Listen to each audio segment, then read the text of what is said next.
Jomcar fans, ito na ang chill at kilig day nina Jomar at Carla sa Albay. Grabe ganda. Kumusta ka na? Okay lang. Okay na ba yung pakiramdam mo?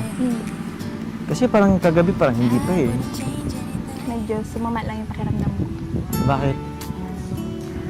Girl's problem. Girl problem? Ah, oo. Gets na kita. Kaya pala kagabi hindi ka na lumabas. Umintay pa naman kita. Kala ko kung ano nangyari sa'yo. Yun pala, medyo masama talaga yung pakiramdam. Bakit? May smoke. Oo naman, pero ba't kailangan kilitin mo pa ako? Namiss nga kita. I-unexpect ko pa naman kagabi. Nalabas tayo. Kasi medyo maga pa naman tayo na uuwi. Pero, yun, ngayon na lang. Kaya naman Jomcar fans, huwag kalimutan mag-subscribe para sa mas marami pang sweet moments.